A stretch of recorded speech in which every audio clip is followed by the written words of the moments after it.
Once upon a time, there were 4 little rabbits, and their names were Flopsy, Mopsy, Cottontail, and Peter. They lived with their mother in a sandbank underneath the root of a very big fir tree. "Now, my dears," said Mrs. Rabbit one morning, "you may go into the fields or down the lane, but don't go into Mr. McGregor's garden. Your father had an accident there. He was put in a pie by Mrs. McGregor. Now run along and don't get into mischief. I am going out." Then old Mrs. Rabbit took a basket and her umbrella and went through the wood to the baker's. She bought a loaf of brown bread and 5 currant buns. Flopsy, Mopsy, and Cottontail, who were good little bunnies, went down the lane to gather blackberries. But Peter, who was very naughty, ran straight away to Mr. McGregor's garden and squeezed under the gate. First, he ate some lettuces and some French beans, and then he ate some radishes. And then, feeling rather sick, he went to look for some parsley. But round the end of a cucumber frame, whom should he meet but Mr. McGregor? Mr. McGregor was on his hands and knees planting out young cabbages, but he jumped up and ran after Peter, waving a rake and calling out, "Stop, thief!" Peter was most dreadfully frightened. He rushed all over the garden, for he had forgotten the way back to the gate. He lost one of his shoes among the cabbages and the other shoe amongst the potatoes.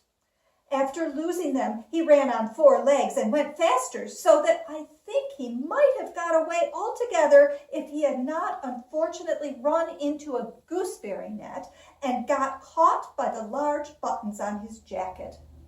It was a blue jacket with brass buttons, quite new. Peter gave himself up for lost and shed big tears, but his sobs were overheard by some friendly sparrows, who flew to him in great excitement and implored him to exert himself.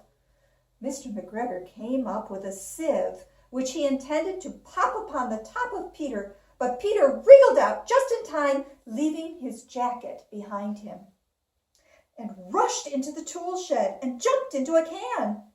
It would have been a beautiful thing to hide in if it had not had so much water in it. Mr. McGregor was quite sure that Peter was somewhere in the tool shed, perhaps hidden underneath a flower pot. He began to turn them over carefully, looking under each. Presently, Peter sneezed. Mr. McGregor was after him in no time and tried to put his foot upon Peter, who jumped out of a window, upsetting 3 plants. The window was too small for Mr. McGregor, and he was tired of running after Peter. He went back to his work. Peter sat down to rest. He was out of breath and trembling with fright, and he had not the least idea which way to go. Also, he was very damp with sitting in that can. After a time, he began to wander about, going lippity, lippity, not very fast, and looking all around. He found a door in a wall, but it was locked, and there was no room for a fat little rabbit to squeeze underneath. An old mouse was running in and out over the stone doorstep, carrying peas and beans to her family in the wood. Peter asked her the way to the gate, but she had such a large pea in her mouth that she could not answer. She only shook her head at him. Peter began to cry. Then he tried to find his way straight across the garden, but he became more and more puzzled. Presently he came to a pond where Mr. McGregor filled his water cans. Who's at the pond? A white cat was staring at some goldfish She sat very, very still, but now and then the top of her tail twitched as if it were alive. Peter thought it best to go away without speaking to her. He had heard about cats from his cousin, little Benjamin Bunny. He went back towards the tool shed, but suddenly, quite close to him, he heard the noise of a hoe.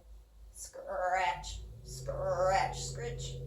Peter scuttered underneath the bushes, but presently, as nothing happened, he came out and climbed upon a wheelbarrow and peeped over.